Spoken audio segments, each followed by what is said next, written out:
của Chúa Giêsu. Người do tu lo sao trên tranh tu, người yêu hào luôn trong về hè, người yêu ua sao đã tu cha sẽ. Giêsu lo yêu hào luôn biết tên, là đi mà chữ tâm cho lưu chế. Người nhân cho ta chữ đi lên tơ, mai lia khi đưa lô bê Giêsu. Alleluia ca của Chúa Giêsu.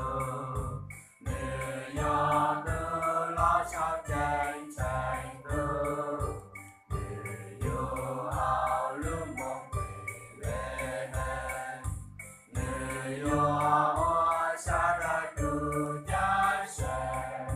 Ai ia mua tu mi tu Giêsu, người cảm giác cứ ao lưu đã dù, người mua ý của nhà cha có chết, trong xia lo lưu đi nên dọn nhẹ.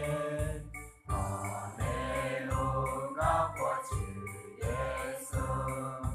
Người do tư lo sao trên tranh tư, người yêu hào lưu mong về hè, người yêu ua xa ra tu cha sẽ.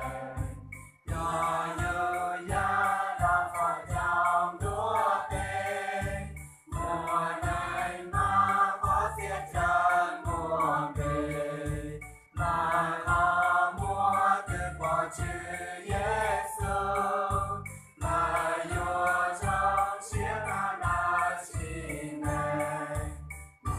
Yêu hào luôn trong về hè, người yêu ua xa đã tu cha sẽ.